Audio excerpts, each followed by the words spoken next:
menuju ke hari pernikahan, gua itu 2 kali kena tipes. Itu namanya prawedding kita tuh sampai ngalamin gua tuh digigit kuda. Maksudnya sih gue biar kayak romantis kayak ini ndak? Kayak Titanic gitu ya. Waktu Titanic kan biasanya ceweknya yang di depan. Itu kebalik. Itu karena tangan gue nggak cukup. Akhirnya dibalik gini.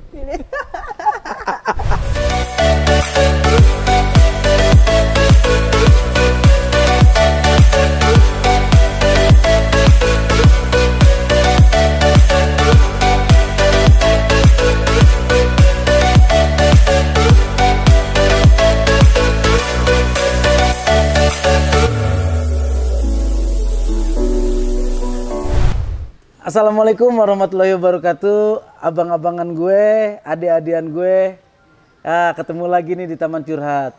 Sebelum kita memulai cerita-cerita di bagian ini, gue sebelumnya mengucapkan terima kasih banyak nih buat lo semua yang udah menjadi penonton setia Taman Curhat ya. Nah, di tayangan ini kayaknya banyak yang nonton dan terima kasih yang udah subscribe. Semoga lu tetap setia menjadi penonton Abang Narji. Ya, cerita kemarin kita kan sampai kita akhirnya tunangan yang serba 7 ya. Tanggal 7 bulan 7 tahun 2007. Semuanya juga serba 7. Nah, setelah kita tunangan itu kita ternyata istri gue itu masih menjalani kontrak. Masih ada setahun lagi. Iya, nggak nyampe 6 bulan lagi lah. Sekitar 6 bulan lagi. 6 bulan lagi. Karena peraturannya di maskapainya dia, kita itu nggak boleh menikah, nggak boleh hamil ya, Ndak? Nggak boleh ya. Nggak boleh hamil kalau masih kontrak. Ya gue rugi dong. Masa gue nikahin dia, gue nggak boleh ngamilin? Ya gue rugi bandar, udah biaya gede, masa gue nggak boleh ngambilin bini sendiri? Ya akhirnya gue dengan sabar, gue tunggu dulu tuh sampai sekitar kurang lebih 6 bulan. Setelah 6 bulan baru kita akan menikah dan pernikahan kita jatuh pada tanggal 10 Februari tahun 2008. Waktu itu kita tunangan di Aula Masjid Al Amanah di daerah Jelambar ya. Karena waktu itu yang datang lumayan banyak banget ya. Lumayan banget deh, karena orang kampung gue, keluarga gue pengen banget nganterin anak bokap gue yang laki-laki itu ngelamar. Akhirnya keluarga itu berduyun-duyun datang ke rumahnya dia. Karena mungkin di kampung gue, di keluarga gue tuh, gue bingung juga kali ya. Orang jelek dapat jodoh nih, orang jelek dapat jodoh. Akhirnya rame-rame semuanya nganterin. Dan lucu ya, waktu itu kita ada almarhum Pak Marno dari Polsek Pamulang yang ya udah bang, ini rombongan dikawal banyak. Ya. Dikawal pakai mobil patwal polisi tuh. Dan lu tahu nggak kejadiannya? Begitu pulang dari lamaran, mobil patkoknya itu mesinnya jebol, turun mesin. Pas nyampe mana itu? Pas nyampe Pondok Indah, mesinnya jebol, akhirnya masuk bengkel. Pak Marno akhirnya pulang, nggak bisa ngawal sampai tempat acara. Akhirnya rombongan berantakan tuh, mana di rumah belum ada Sherlock ya? Iya. Belum ada Sherlock, cuma ngasih patokan-patokan. Pulang berarti ke Pamulang semua ya, kecuali teman-teman ayah ya? Kecuali teman-teman ayah. Dan pulangnya udah terserah deh, lu mau pulang gimana? Karena di acara tunangan itu juga seru ya, Ndak? Lu bayangin, kita di pemukiman padat penduduk dan itu aula masjid yang siapa aja boleh masuk. Lu tau nggak itu orang dari luar itu pengen lihat gue tunangan, itu udah penuh banget, gila. Udah kayak acara pengantin ya? Udah kayak acara pengantin, rame banget. Waduh. Ini tunangan, kan yang gue bingung juga kan kita nggak nyiapin makan banyak kan, cuma untuk keluarga karena ini acara tunangan. Tapi ya gue bersyukur gitu, maksudnya tunangan aja orang banyak banget yang ngedoain kan. Nah, terus ini bebawaannya dari keluarga Pamulang tuh banyak banget, kita sampai apa sih tuh estafetnya tuh nggak berhenti. Waktu itu serba lebih dari 7 kayak 77 ya? 77 semua. Buah apa gitu, makanan segala macam 7 banyak banget. Itu aja sih tunangannya, sebenarnya ceritanya cuma kayak gitu. Nah, sekarang persiapan menuju pernikahan. Jadi kita itu kan karena dulu bener-bener sebenarnya nggak pengen ngerepotin keluarga awalnya ya. Jadi kita berdua aja yang ngurus. Semuanya berdua. Tapi kendalanya ndak masih terbang. Ayah juga syutingnya lagi banyak. Banyak. Akhirnya sering waktu nggak ketemu. Dan efeknya dari persiapan pernikahan gue selama 6 bulan itu menuju ke hari pernikahan. Gua itu 2 kali kena tipes. Bayangin tipes 2 kali. Sampai dokternya bilang, lu kalau sekali lagi bahaya nih. Apalagi kalau SGOT, SGPT-nya naik, lu bisa ke arah liver. Ya gimana? Masa gua pikiran, tenaga, waktu. Nah itu ini sebenarnya gue pengen berbagi sama lu ya. Lu sharing deh yang namanya lu mau nikah, punya keluarga, punya temen. Jangan kayak gue egois. Berdua istri. Tapi akhirnya waktu itu kita nggak ada waktu buat cari souvenir ya. Jadi aku sama kakak ipar, sama kakak-kakak kan nyari souvenir ke daerah Senen. Terus kendala juga tuh di situ kita pilih mau souvenirnya apa ya gitu. Akhirnya kita putusin jam meja gitu. Tapi kendalanya lagi itu dia nggak bisa tulis ini tanggal pernikahan kita gitu. Jadi itu kita beli mentah, terus di rumah ditulis sendiri, terus dibungkus sendiri. Waduh, itu bener-bener menguras tenaga. Tapi alhamdulillahnya sih keluarganya ayah kan banyak yang bantuin. Jadi akhirnya selesai. Souvenir selesai itu bentuknya jam, ditulis sendiri. Ya. Itu 1000 jam lo bayangin. 1000 jam itu kita satu-satu kita tulisin satu-satu. Terus persiapan gue pernikahan itu kenapa sampai gue kena tipes 2 kali? Karena pulang syuting nyiapin pernikahan ini sendiri. Terus yang bikin capek banget itu kita pra-weddingnya. Pra-wedding juga. Jadi kita tuh dulu pilih around the world. Jadi ada tema Cinderella, terus ada tema Aladdin, ada tema Chinese tuh apa? Sanpek Engtai. Terus ini sport ya, baju apa sih, Piala Dunia ya waktu itu. Piala Dunia, karena kebetulan lagi mau Piala Dunia. Terus ada lagi temanya kita itu yang full color. Oh iya, full color ya. Berapa kali ganti tuh gua untuk bikin pra-wedding itu 2 kan?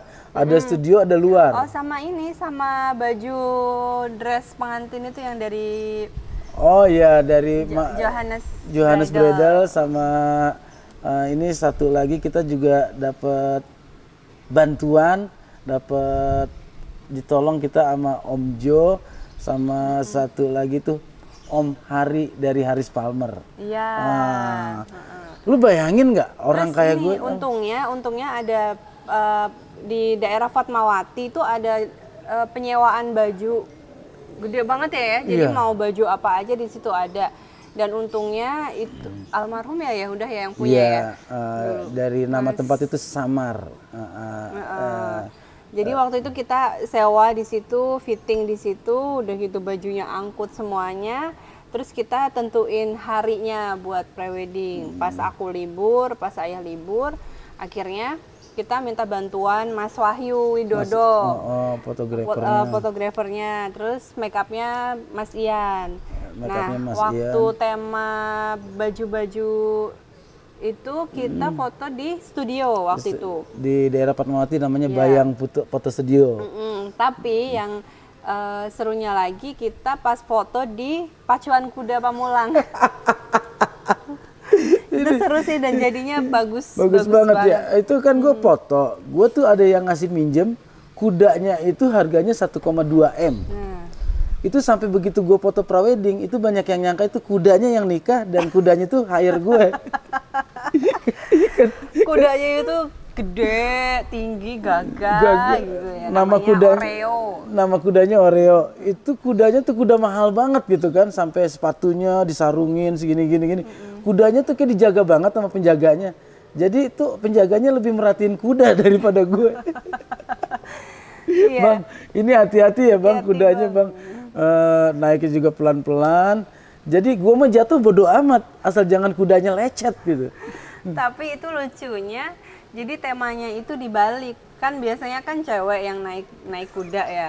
Itu dia yang naik kuda. Dan aku seakan-akan udah ngejar gitu kan, lari gitu. Pokoknya seru banget deh itu tema prewedding kita. Terus tema koboi juga kan. Enggak, kita yang ngebahas kuda dulu. Soalnya kenapa kalau istri gue yang nggak naik, gue yang di bawah. Kalau istri gue yang naik kuda, gue di bawah. Gue tuh cuma sedengkul kuda, tau nggak? Kudanya gede tinggi, gue segini. Kalau gue nguber itu, gue takutnya ketendang kuda. Dan kejadian uniknya, lu tau nggak? Gue tuh digigit kuda. Ternyata itu bukan mitos ya. Kalau kuda itu lagi birahi, yang tangan ayah digigit sama kuda di sebelahnya, gue kan merhatiin kuda yang bagus nih. Wah gini, gue nggak tahu, gue udah nyender ke belakang.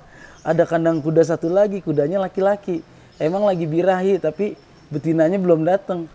Itu gue nggak sengaja begitu nempel nih ginian ini gue di sini gue nih digigit kuda loh. Selama ini kan cuma bercanda, awas lu digigit kuda. Nggak tahunya gue ngalamin namanya digigit kuda, tapi ternyata sama petugasnya udah tahu dia ada antibiotiknya, ada dikasih obat minumnya. Bang, hati-hati infeksi. Nih emang udah sering, yang ini gigit, ini dikasih gini nih. Gue dendam banget, awas lu ya. Kelar foto-foto, lu gue gigit lu. Itu namanya prawedding kita tuh sampai ngalamin gue tuh digigit kuda. Terus udah di pacuan kuda, kita ada tema satu lagi yang di danau. Di danau. Terus kita naik apa ya namanya? Getek. Iya, bukan kapal pesiar ya. Bukan kapal pesiar, getek dari bambu. Maksudnya sih gue biar kayak romantis kayak ini ndak? Kayak Titanic gitu ya. Waktu Titanic kan biasanya ceweknya yang di depan. Itu kebalik. Itu karena tangan gue nggak cukup. Akhirnya dibalik gini. Karena yang motonya udah bingung. Bang Narji tangannya digini lagi. Ini udah maksimal mas. Kok masih bengkok mbak Diannya? Yaudah, tapi untungnya si ayah pelawak. Jadi ya sah-sah aja. Sah-sah aja. Tapi gue pengen nanya nih sebenarnya ke bini gue. Pada saat persiapan itu ada yang kesel nggak Maya? Keselnya sih karena waktunya aja yang jarang ketemu ya. Waktu itu kan Nda tuh ngatur jadwal terbang itu kan susah banget. Jadi udah 5 hari terbang, 1 hari off gitu. Nah itu 1 hari itu pengennya dimaksimalin semaksimal mungkin kita ngatur-ngatur nanti buat pernikahan. Tapi kadang nggak ketemu, dia syuting dari pagi sampai malam gitu. Akhirnya 1 hari itu Nda nggak ngapa-ngapain gitu karena ayah nggak bisa gitu. Tapi sih waktu itu kita untungnya pas di akhir-akhir itu semuanya. Jadi aku November resign itu udah tuh full ngurusin semuanya kan waktu itu kan dari pagi sampai sore, pagi sore gitu terus. Kalau gue sih sebenarnya nggak kesel ya, cuman emosi. Emosinya itu gini loh. Bini gue tuh orangnya perfeksionis. Sedangkan gue maunya sebenarnya yang pengen simple-simple. Nah di sini kadang-kadang nggak ketemu titik temu. Iya. Bini gue itu mau make up aja, maunya itu yang bener-bener namanya perempuan kali ya. Pada saat itu gue belum paham. Itu make upnya maksudnya gue dari satu baju ke satu baju. Beda. Nggak usah lah pakai dibeda-bedain itu kan. Toh mukanya ini juga tetap cantik gitu kan. Enggak, kan maksudnya itu Cinderella. Cinderella itu kan harus pakai yang wig gitu kan. Nanti tema Aladin kan harus yang ininya swing gitu, terus kan ya beda kan dari baju sama muka gitu. Tapi sih itu emang perbedaan cowok sama cewek. Kalau cewek itu emang lebih ke perfeksionis sih, karena emang buat nantinya itu biar 100% sempurna gitu. Itu karena dia bermikirnya itu kan kalau perempuan itu selalu mikir prawedding itu adalah seumur hidup sekali. Tapi kan kadang-kadang laki-laki tuh enggak, antar juga ada lagi gitu kan.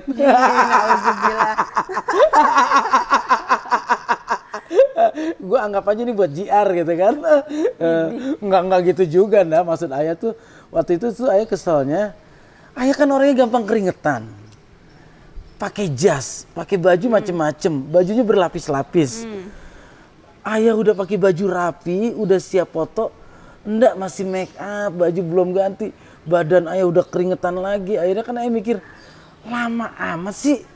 Kesel loh ayah waktu itu. Mungkin karena umur juga kali ya, dulu masih 21. Ya ngomong umur.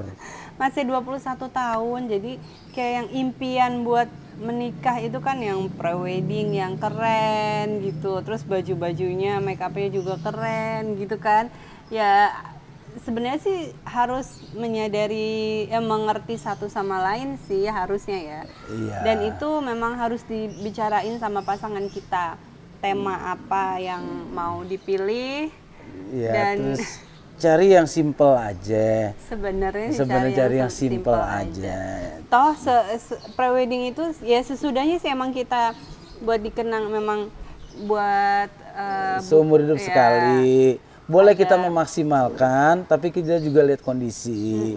Kondisi dan budget. Dan budget ya. Karena kalau mau diikutin nggak ada limitnya. Pengen begini. Nah itu kan soal praweddingnya ya. Akhirnya prawedding itu juga yang bikin gue agak-agak keki, agak kesel itu, dari satu tempat ke tempat lain itu agak jauh. Dari Fatmawati pindah ke Pamulang, dari kandang kuda pindah ke danau, dari danau masih belum puas, balik lagi ke kandang kuda lagi. Gue udah capek sendirian gitu kan. Enggak, tapi kan sebenarnya dari awal kan kita udah omongin, ini kita mau prewed tema apa gitu. Mungkin karena dia nggak enak gitu kan, mau nolak gitu, yang aku pengen kayak gini gitu. Dia iyain aja. Tapi pas pas dilakuin gitu dia yang aduh, kok kayak gini sih, terlalu ribet gitu. Tapi sebenarnya dari awal tuh kita udah sepakat pilih tema yang kayak gini nih, seru gitu. Tadinya di hati gua sebenarnya tuh gue pengen pakai ini konsep Marvel, apa kayak action figure gitu kan. Itu lebih ribet lagi lah. Bini gue nggak mau, lu bayangin. Gue tuh udah nyiapin baju Superman ukuran gua, Batman, Thor, terus Iron Man, Ant-Man gitu kan. Superhero gitu. Iya, tapi itu buat cowok keren gitu ya. Tapi buat cewek pakai superhero itu kan enggak, ya cuma Wonder Woman doang kan. Ya kalau cewek tuh prewedding tuh pengennya yang Cinderella, terus yang cantik-cantik, yang gaun-gaun gitu ya enggak? Itu sekarang kalimatnya kayak gitu. Pada saat itu yang nyebelin kenapa? Ayah tahu nggak ya kalau pakai baju Superman, ayah tuh jadi kayak lontong, tahu nggak? Gue udah pitching nih, baju Superman, konsepnya udah bagus deh Supermannya gitu kan, maksudnya Sunarji gitu kan. Iya. Pas gue udah pakai emang bentuk gue sih emang aneh gitu kan, jadi kayak pohon bonsai, tau nggak? Yang akarnya gede-gede tapi pendek gitu. Ya, kata dia udah manggil ayah kan, udah latihan manggil ayah. Ya, nggak cocok banget sama ayah. Gue ngedrop tuh. Aduh, ini padahal gue udah ngebayangin konsepnya lucu-lucuan gini. Karena gue pelawak gitu kan. Ya udah akhirnya gue ngikutin dia deh. Capek tau gak itu prawedding. Nah itu kan kita prawedding nih. Nah terus setelah prawedding itu kan gue tuh kejadian yang paling juga agak kesel. Waktu mau ngambil ijazah dia di kantornya. Oh iya. Karena begitu kontrak kan semua ijazahnya dia kan ada di kantor semuanya. Jadi surat-surat dari akte, dari ijazah, SMA, segala macam itu ditahan di kantor. Terus setelah selesai kontrak itu, jadi nggak disiapin dalam satu map gitu ya, nggak langsung diserahin. Jadi kita suruh ke sana lagi. Mungkin siapa tahu kita berubah pikiran mungkin ya. Jadi mau nggak diperpanjang lagi kontraknya gitu. Terus aku memutuskan buat sign kontrak, terus buat resign. Terus akhirnya kita bolak-balik juga sempat sih ngurus, jadi ke HRD-nya segala macam. Kalau bilang kita, aku mau nikah nih gitu, aku mau nikah, mau ngambil ijazah segala macam semuanya gitu. Ya akhirnya pakai nama ayah juga kan, biar gampang. Biar gampang, akhirnya ujung-ujung mau nikahnya sama siapa? Sama Narji, yang mana yang model gitu kan. Saking keselnya gue tuh kenapa? 3 jam gue nunggu di depan kantor dia, dia tuh nggak selesai-selesai, katanya antri. Jadi itu kan ada lemari gitu kan, banyak banget kan ya, itu berapa karyawannya kan banyak banget, jadi dicari filenya Widianti itu yang mana gitu. Sebenarnya sih udah satu tumpuk gitu, pas sudah ketemu ya udah. Gue sempat mikir ribet ya nikah sama pramugari, tahu gini gue nikah sama pramuka nih, mungkin lebih simpel gitu, cukup di api unggun, camping udah kelar. Bayangin waktu gue tuh terbuang 3 jam lebih cuma nungguin dia di dalam mobil. Gue udah bingung mau ngapain lagi gitu. Ternyata cuma ngambil berkas doang. Begitu udah berkas sama surat keterangan kalau dia itu udah resign. Oke lah, mungkin itu emang sudah aturan perusahaan ya. Kita ikutin aja, akhirnya udah tuh. Nah setelah itu baru ini bagian yang paling berat. Prawedding udah kelar, foto udah dicetak. Persiapan gue nikah kan di Pekalongan. Iya. Gue tuh bolak-balik bro, Pamulang Pekalongan, Pamulang Pekalongan. Ini yang bikin gue sampai tipes. Jadi setelah prewedding itu, Nda pulang ya, pulang buat nyiapin segala sesuatunya di Pekalongan. Nah mau nggak mau kan dia surat menyurat buat nikah, foto segala macem, terus ada apalagi pokoknya perizinan segala macam dia harus ke Pekalongan kan. Karena gue agak ribet juga, izin nikah gue itu harus ke Kaseto gitu kan. Karena anak-anak mau nikah gitu kan. Ada surat numpang nikah. Iya, surat N7-nya itu. Harus ke Pekalongan, harus ke Pamulang. Ini 2 KUA ini kan harus beres semua kan. Udah gue bolak-balik, hampir 3 kali bolak-balik Jakarta Pekalongan, yang lu jangan bayangin ke Pekalongan sekarang. Ada jalan tol. Masih lewat Pantura, musim hujan, jalan lobang-lobang semuanya. Menuju ke Pekalongan tuh bisa 11 jam. Karena harus istirahat dulu, ini jalan bolong. Wah pokoknya buat gue tuh menikahi dia, buat gue tuh kayaknya perjuangannya tuh kayak ngusir Belanda sama Jepang dah dari Republik Indonesia. Capek hati gue. Ya itu biar maksudnya jangan mau nambah lagi gitu, 1 kali aja seumur hidup. Jadi Nda tuh masih ada rasa khawatir itu? Ya wajar lah, perempuan khawatir mah wajar. Ya iya, cuman kan bayangin ya. Nah yang bikin gue stresnya, pada saat kita mau ke sana juga, keinginan 2 keluarga itu kadang-kadang beda. Keinginan kedua pasangan itu juga beda. Ya. Gue kan Betawi, dia orang Jawa. Beda budaya pernikahan, budaya masuk ke pelaminan juga beda. Adatnya. Kalau orang Betawi kan lebih simpel ya modelnya. Iya, tapi ya mau nggak mau seorang laki-laki yang ngikutin adat yang dimana dia nikah gitu, pasti ngikutin adat Jawa dong gitu. Dan sedangkan emang lama adat itu lama. Jadi dia yang adat Betawi biasanya cuma habis palang pintu, ya beres, kita akad, kelar akad, ganti baju, udah ke pelaminan. Ternyata di budaya Jawa itu kalau kita ikutin semuanya, proses dari nikah masuk ke pelaminan dari itu subuh sampai maghrib. Hampir 3 jam ya enggak? Persiapan Nda ganti baju. Ya. Upacaranya tuh ada tuh yang jalannya gini tuh, yang jalannya gua pakai dengkul, lo tau nggak? Mana otak gue di dengkul kan? Jadi gara-gara itunya kegesek-gesek gue nggak mikir tuh.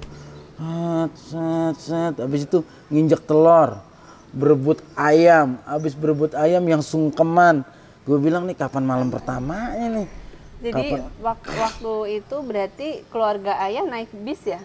Atau naik bis, jadi naik bis ya? nyewa 2 bis. Nyewa 2 bisnya itu, 1 rombongan buat dari poskonya Cagur, keluarga Cagur semua, 1 bis itu buat keluarga gue. Dan di sono karena hotel itu jaraknya jauh ya, hampir 40 menit. Kalau sekarang sih udah banyak. Akhirnya gue nyewa rumah-rumah penduduk tuh. Ini Denny di sini. Saudara, tempatnya saudara Ini di sih. sini, ini di sini. Dan ngumpulinnya juga agak susah. Jadi kita mau ngumpulin di hari H itu, ini jam segini standby ya. Wah, ini belum mandi, ini belum beres. Pokoknya pernikahan gue itu termasuk yang nguras tenaga. Ya itu kan kita bicara tentang nggak enaknya ya. Apapun juga kalau kita bicara nggak enaknya nggak ada habisnya. Semuanya sih, tapi pas gitu udah jadi kenangan, semuanya jadi indah. Jadi gitu. indah, karena kita memang menyiapkan apa-apanya sendiri. Jadi ada cerita gitu kalau anak-anak nanya, Nda dulu sama ayah gimana sih Nda awal ketemu, awal nikah, jadi ada ceritanya. Kalau misalkan yang nyiapin orang tua kan kita Iya. duduk manis. Ya lu sih enak Nggak ada ya, lu sih ceritanya. enak ya cuma dengerin ceritanya ya. Lu tinggal ketawa-ketawa nih dengerin ceritanya. Gue yang ngejalanin itu nyesek tau nggak? Ya tapi kan indah kan. Ya indah sekarang kalau emang segala Coba macam. kalau dulu ayah Nda tolak, kan lebih nyesek lagi kan. Nah, dalam hidup ayah itu, ayah tuh paling lama jadi jomblo tuh 5 menit. Aduh, sombong. Putus 5 menit udah dapat lagi. Jadi, Nda kalau bicara ngomong umpamanya, kalau ditolak sedih, sorry Nda. Orang kaya ayah mah Nda, ditolak sama wanita itu adalah motivasi hidup buat dapetin yang lebih baik. Itu buat cowok-cowok ya, dengerin. Terutama yang jomblo-jomblo ya. Motivasi ya, motivasi Motivasi. hidup. Bukan sombong gue sih, bukan ria. Emang realitanya begitu. Gue nih baru lagi pacaran aja yang cewek yang di belakang itu udah pada antri tuh. Bang kapan putus? Saya siap menjadi pengganti yang sedang abang jalani sekarang. Nah itu persiapan nikah. Terus pas malam midodare ini. Kalau orang Betawi bilang malaman mangkat. Malam mangkat itu kita masih sibuk nyiapin ini loh ya. Kan kalau kata orang udah nggak boleh keluar calon pengantin gitu. Kita nyiapin catering udah siap belum ya? Tenda gimana tenda? Panggung segala macam.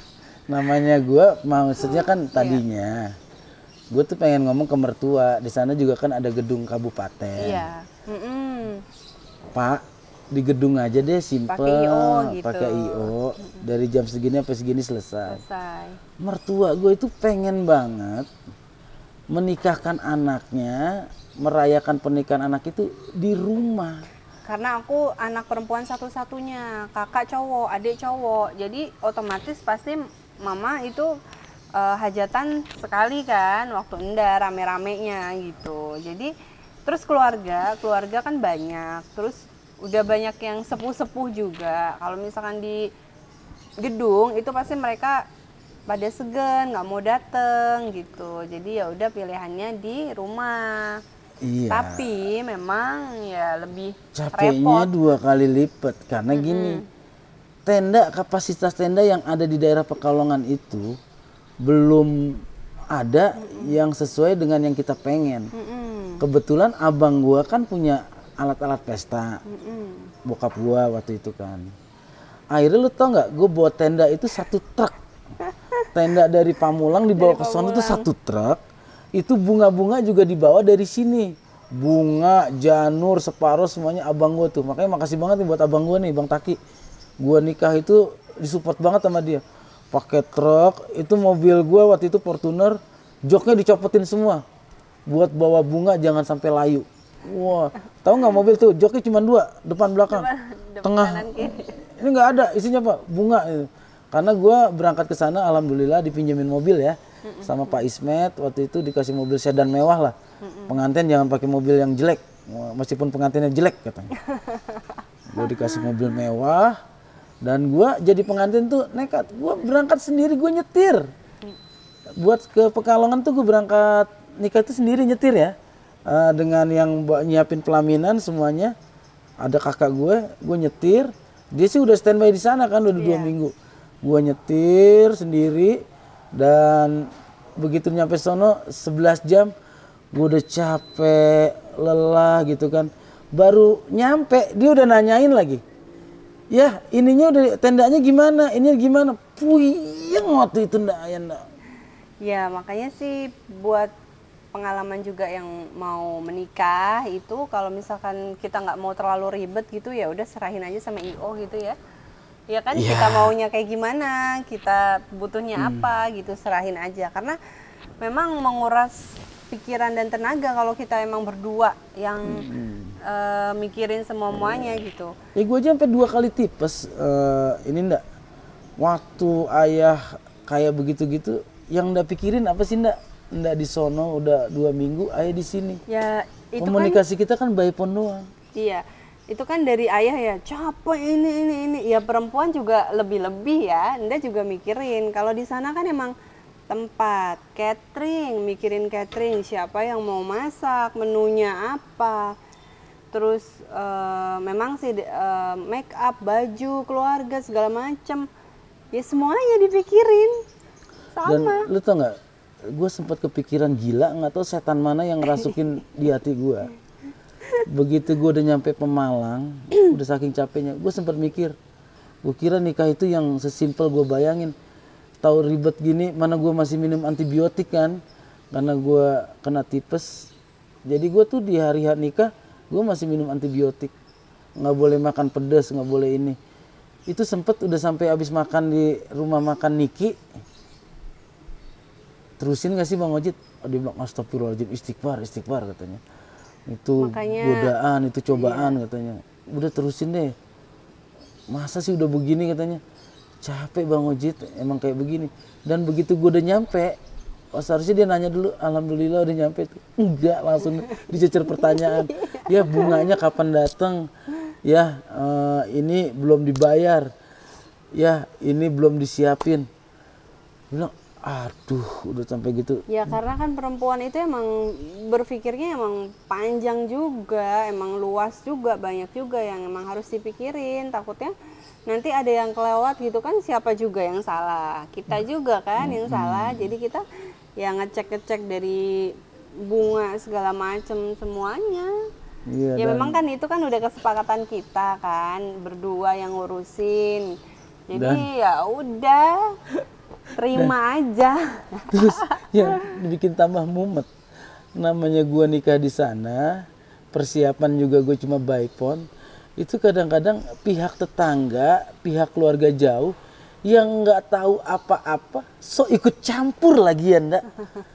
Sok nimbrung tapi bukan bantuin, ngeribetin tau nggak? Ngeribetin itu yang nggak tahu konsep, tahu Ji, sini Ji, kata saudaranya. Kenapa? Kok dangdutnya yang ini sih? Kenapa nggak dangdut yang dari sini? Kan lebih bagus. Nah yang nikah gua, yang bayar gua. Kalau yang mau ngatur, mau main batalin aja dangdut yang itu kita udah bayar. Atau jangan yang itu nggak bagus.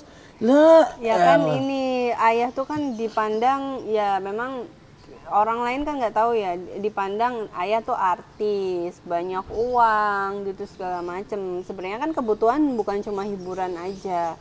Mereka pengennya hiburannya yang nomor 1 di kota Pekalongan kan. Padahal kita nggak terlalu yang mikirin hiburan sih sebenarnya. Yang penting acara berlangsung lancar, udah gitu kan. Keluarga datang semua gitu. Cuma maksudnya saudara, tetangga gitu kan pengennya mikir, kamu kan artis, dapat artis harus nanggap hiburannya yang nomor 1 gitu.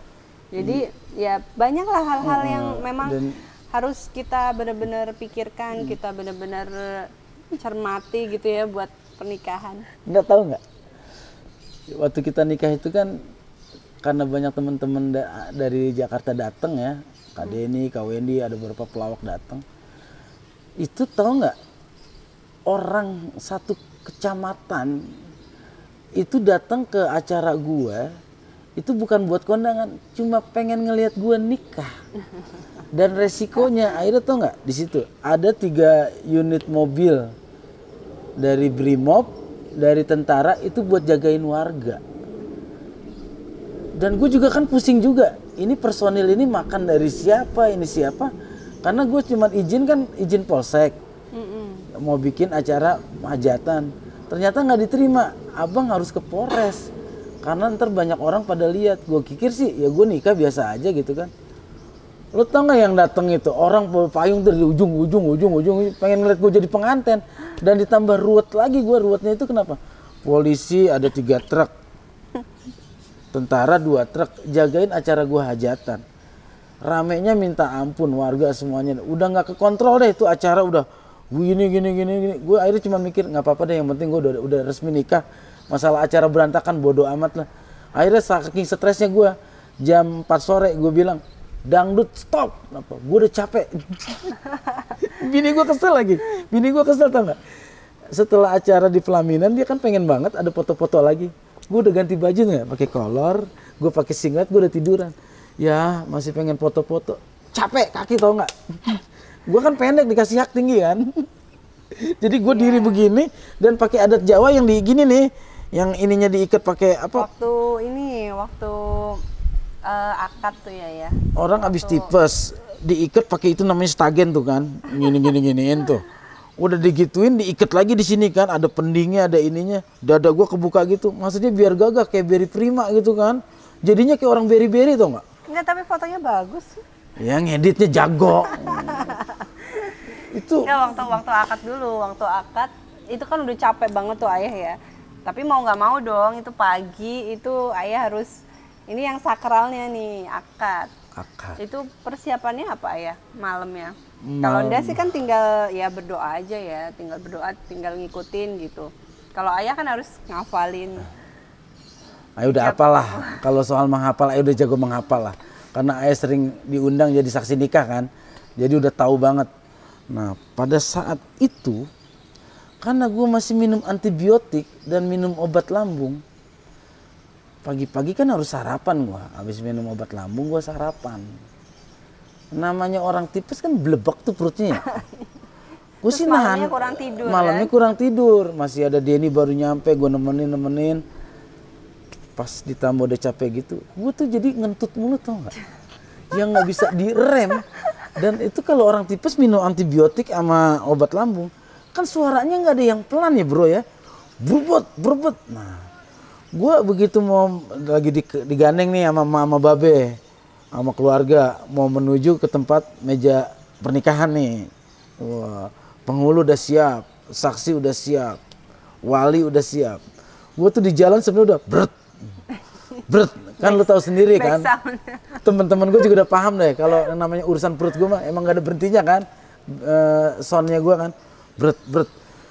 Gue tahu dilemanya gue waktu itu, pengen itu acara hikmat sakrar, gue tuh nahan ngentut tau nggak.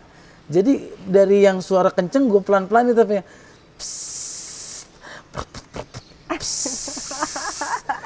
situ udah mau duduk, akhirnya bini gue kan ngendus kan, ayah kentut ya, iya bau tau ya. Kesel sih sebenarnya, maksudnya di acara sakral kayak gitu dia masih bisa-bisanya bercanda gitu kan. Harusnya kan ya emang bener-bener yang dia hikmat gitu biar acaranya itu masih berat. Ya, tapi itu ayah udah tahan enggak, karena udah ada penghulu sama calon mertua kan gitu, begitu salaman masih yang ntar dulu penghulunya kan mau dimulai sekarang, ntar dulu itu gue masih yang lama-lama dia ngendus juga, dia duduk sih udah manis banget gini ya, duduk udah manis gitu kan, pakai baju kebaya gitu, bisikin ke gue, ayah ngentut ya, iya bau banget ya. Akhirnya pas gitu udah akad selesai kan, udah mulai doa tuh kan, sound udah mulai nyaring kan, baru gue keluarin tuh, gue puas-puasin tuh, untung nggak ada yang denger gitu, udah. Tapi apa namanya, tipsnya apa tuh buat para calon-calon pengantin sebelum ijab kabul dimulai? Semuanya itu udah kehendak Allah ya. Kalau gue tuh yakin banget, masalah lu lancar enggaknya itu masalah hati lu sama Allah. Lu niatnya gimana? Perasaan gue nggak ngapal-ngapalin banget, tapi begitu gue salaman sama mertua, kan gini nih, katanya kalau udah diginiin, set, saya nikahkan, saya kawinkan anak saya Widianti dengan mas kawin waktu itu 77 gram emas dan seperangkat alat sholat tunai gitu kan. Gua udah karena gitu konsen doang, pikiran lu cuma saya terima nikah dan kawinnya Widianti binti dengan mas kawin 77 gram dan seperangkat alat sholat tunai. Sah, udah. Lu sah, pada senang, pada berdoa, pada ada yang tepuk tangan juga di hati gue. jadi laki orang. Tanggung jawab, bro. Di situ tuh perasaan gue langsung tek. Gue pengen nangis. Juga ada emak, ada semua. Gue malu kan, karena gue tuh nggak cengeng. Gue tuh terakhir kali nangis tuh pas saat gue lahir gitu kan. Iya. Gue pikir nggak perlu gue menitikan air mata. Tapi sebenarnya di situ tuh lo harus tahu ya, dari begitu kita akad menuju ke tempat pelaminan, jadi laki-laki itu cuma bisa pelangak pelongok, tau nggak? Yang pelangak pelongonya kenapa tuh? Ya langsung mikirin, besok berarti mulai besok tanggung jawab gue, yang ngasih makan gue, yang menghidupi gue, dan semua beban dia ada di gue, sakitnya dia tanggung jawab gue. Dan disitulah gue langsung nggak konsen acara prosesi menuju ke pelaminan, karena gue terlalu memikirkan besok harus 3 hari dari sini pulang ke Jakarta, dan mulai saat itu gue hidup berdua sama dia. Pikiran gue udah kesana. Jadi tamu salaman itu sebenarnya gue tuh lupa siapa yang datang, temannya dia atau siapa. Gue cuman gini dong. Iya, pikiran gue. Yang semangat Enda doang kan, waktu setelah akad sih Enda yang nangis kan tuh, kayak yang orang tua di Pekalongan. Nyesel, maksudnya nyesel. Akhirnya nikahnya sama ayah gitu. Ya enggak, mesti orang tua di Pekalongan, kita di Jakarta gitu kan berdua. Maksudnya ya ada rasa takut juga sih, takut karena walaupun udah kenal. Ini takut karena akad apa takut malam pertama? Ya, menyeramkan gitu. Takut ke depannya gimana kita nanti gitu. Jadi tapi pas udah ganti baju yang resepsi gitu ya, ya udah kayaknya plong gitu, lega, nerima tamu dengan senang hati gitu. Akunya ternyata dianya mikirin. Beneran, kalau lu mau tahu muka gue tuh nggak cerah, gue langsung mikirin. Bisa dilihat sih di album fotonya tuh. Iya, gue emang muka gue tuh pada saat itu nyengir doang. Cuma nyengir, artinya karena gue di rumah anak bontot yang terbiasa apa-apa di support sama abang, sama kakak, dan besoknya gue harus menjalani hidup ini sendiri. Dan itulah gue merasa jadi laki-laki tuh momentum yang paling berat buat gue adalah setelah akadnya itu berarti tanggung jawab hidup dia udah menjadi tanggung jawab gue. Terus ya tapi itulah berarti laki-laki yang bertanggung jawab. Nggak cuma menikahi si perempuan aja, setelah itu udah gitu lepas tanggung jawab, itu dia itu emang orangnya emang bertanggung jawab, dipikirin satu gitu. Makanya kenapa Anda milih ayah itu? Karena itu ya. Oke. Nih, setelah menikah, akad, gue tuh emang komitmen waktu itu ya. Gue nggak pengen ngebebanin orang tua atau mertua. Gue nekat banget. Gue nggak mau menikah sebelum gue punya rumah. Ternyata duit tabungan gue tuh gue beli tanah, beli rumah, biaya nikah. Tabungan nipis banget, setipis-tipisnya tabungan gue tuh. Setelah itu gue harus pulang ke Jakarta. 3 hari ya? 3 hari di Pekalongan, kita ke Jakarta. Dan itu dilema lagi, bro. Dilemanya? Pulang beneran gue cuma ditemenin sama dia sendiri, sama teman pramugarinya yang ikut nginep. Mbak Lisa. Gue nyetir, jadi pengantin, pulang nyetir. Bawa mobil sedan mewah. Jalan Pantura lagi bolong-bolongnya tuh, lagi rusak-rusaknya, belum ada perbaikan. Begitu ngelewatin mobil depan kita nih, banyak kempes kan. Tunda. Di mana tuh ya waktu itu ya? Subang. Di Subang. Udah mau deket di sawah-sawah ya itu ya. Hujan. Gue kayak film Dono, gue ngetawain tuh kan. Tunda kalau sopir nggak hati-hati pakai ngelewat-lewatin kita, banyak kempes kena batu. Jarak 1 kilo, gue yang begitu, pakai. Ban mobil gue kempes. Tapi untungnya itu pas nggak ngebut ya ayah ya? Nggak ngebut, begitu kempes di tengah sawah, gerimis, jam 8:30 malam, cuman gue laki-laki, di situ ada bini gue sama temennya pramugari. Karena gue takut mereka kenapa-napa, udah di dalam aja, biar aku yang di luar. Superhero nih. Ngeluarin payung, itu mobil sedan, ban gantinya adanya di bagasi. Bagasi kita itu udah penuh semuanya. Oleh-oleh ini. Gua nurunin dulu semuanya, baru tuh keambil ban serep. Begitu ban serep keluar, hujannya makin gede. Ada payung, gua pakai payung nih. Barang-barang kan udah di bawah. Gua ngeri kalau ada orang ngambil barang-barang dong. Akhirnya gua begini nih, sambil mikir ngeliatin barang-barang. Megangin payung dekat mobil gitu kan. Kalau ada motor lewat sedikit, wah, gue mau dirampok nih. Gue mau diambil nih. Pas hujan reda, payungnya gue tutup, cekrek. Lu tahu di samping gue siapa? Ada orang gila gondrong numpang neduh juga di payung gue. Itu nggak sadar saking gue nggak konsennya, saking gue fokusnya, itu nggak tahu orang gila itu ada di samping gua di pinggir sawah. Begitu udah selesai gua ngejerit, wow, orang gila gondrong gitu yang rambutnya udah gimbal-gimbal gitu. Gua langsung wow, dengan santai dia nyelonong aja gitu, nggak bilang terima kasih, nggak bilang apa. Ya namanya orang gila gimana sih? Gitu, gua buka pintu mobil tuh bini gua bilang, kenapa ya orang gila itu tadi di payung ayah. Tapi alhamdulillahnya sih setelah itu ada bapak-bapak naik motor ya waktu itu ya, itu bapak-bapak. Mas Narji ya? Yang tadi saya kemarin dilihat infotainment habis nikah ya? Iya Pak, kenapa mobil saya bocor? Ya udah bentar, ntar saya ambilin montir semuanya. Kita ganti bareng-bareng. Dipanggilin montir, beres dipasang. Udah gue udah belepotan, akhirnya nyari pom bensin, gue bersih-bersih, menuju ke Jakarta pulang. Baru 5 menit dia berdua tidur.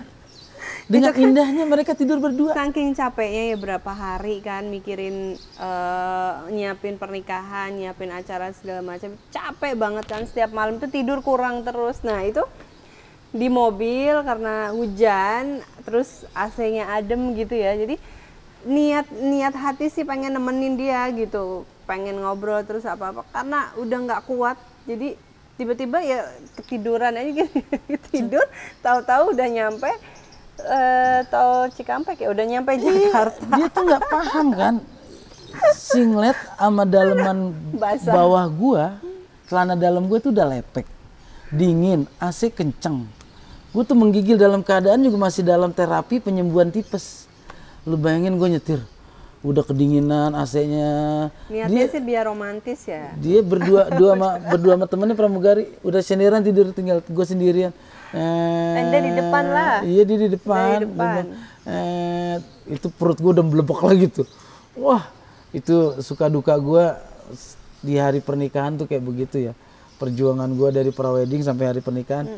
Dan lebih serunya lagi, lo tau nggak? Gimana kisah gue malam pertama di Pekalongan itu, ternyata di sana itu masih banyak budaya pengantin baru itu diintip. Pokoknya ntar ini biar lu seru penasaran. Bahwa di kampung Sokoyoso itu masih ada budaya itu pengantin baru itu diintip. Nanti gue bakal ceritain bagaimana serunya gue ngejebak orang ngintip waktu gue jadi pengantin baru berdua bini gue. Pokoknya seru banget deh. Abang-abangan gue, adik-adikan gue, thank you ya. Udah selalu ngikutin Taman Curhat. Dan sekarang gue cuma pengen ngingetin, jangan lupa untuk subscribe, like, share, and comment channel gue Abang Narji. Di Taman Curhat ini, terima kasih teman-teman yang udah selalu ngikutin dan selalu menunggu tayangan Taman Curhat. Makanya besok cerita malam pertama gue diintipin warga itu gimana. Seperti biasa ya. Anda mau ngasih tips buat calon-calon pengantin nih yang mau menikah. Itu tips dari aku itu yang pertama teliti. Jadi segala sesuatunya itu harus benar-benar kita siapkan dari mulai surat menyurat, terus pokoknya segala sesuatunya kita teliti satu-satu detail gitu. Dan diomongin sama pasangannya ya, maunya begini, ada komunikasi, nah, jangan masing-masing. Itu tips yang kedua tuh ya, komunikasi. Ya, pokoknya kita berdua, ya memang sih, memang kata orang sebelum menikah itu pasti ada aja kita ada berantemnya, ada segala macam. Ya itu memang Ya cobaan sebelum orang menikah ya emang ada aja gitu. Makanya kita berdua harus komunikasi gitu. Terus yang ketiga itu siapkan mental kita. Itu penting. Kayak ayah tadi ceritakan, memang harus siap mental ke Pekalongan, ke sini. Itu tips dari Mbak Dian. Kalau gue tip dari Abang Narji buat persiapan pernikahan itu 3S. 3S. Yang pertama itu sehat. Jangan kayak gue, mau nikah kena tipes. Gimana rasanya lu mau akad perut blebek. Akhirnya lu nahan ngentut pada saat akad. S yang kedua itu adalah semangat. Buktikan bahwa ini adalah lu sebagai laki-laki bertanggung jawab untuk akad, dan setelah akad istri lu adalah tanggung jawab lu. S yang ketiga adalah semampunya. Jangan dibikin macem-macem deh. Lihat kantong, lihat tenaga, lihat keluarga. Kadang-kadang kita tuh mimpi hidup pas-pasan mau di gedung mewah gini. Kelar nikah, ya, kalau mau kayak utang gitu, banyak. Kalau mau mewujudkan mimpi kita ya emang nabung. Harus nabung dari jauh-jauh sebelum pernikahan. Jangan nanti pas pernikahan kita belum bayar ini itu gitu. Iya. Pokoknya yang pastinya terima kasih ya udah ngikutin Taman Curhat. Nanti kita cerita dari malam pertama sampai gue pulang ke Jakarta. Enak nggak? Enak nggak? Enak gak ya? Pokoknya sedap.